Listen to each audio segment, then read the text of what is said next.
گاؤں کے تمام لوگ اپنے مویشی چاچا فضل بخش کے باڑے میں باندھتے تھے۔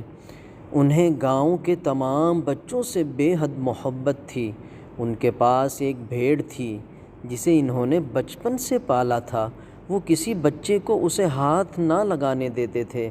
اس کے تمام کام وہ خود اپنے ہاتھ سے کرتے تھے۔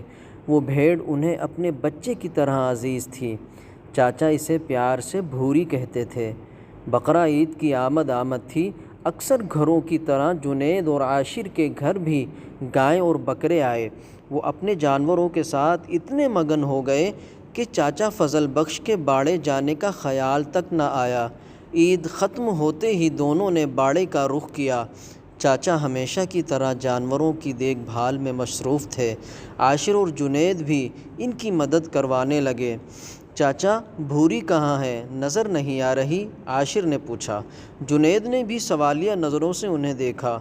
بیٹا، بھوری تو اس وقت جنت کی گھاس کھا رہی ہوگی، وہ آپ کو یہاں کیسے نظر آ سکتی ہے؟ انہوں نے مسکرا کر جواب دیا۔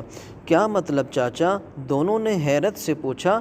مطلب یہ کہ بھوری کو تو میں نے عید کے پہلے ہی دن اللہ کی راہ میں قربان کر دیا تھا، انہوں نے کہا۔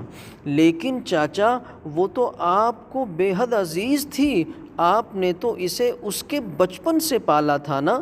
عاشر کی حیرت اب تک کم نہ ہوئی تھی۔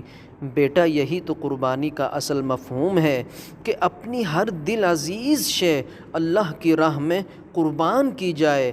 آج قربانی کا اصل مفہوم دونوں کی سمجھ میں آ گیا تھا۔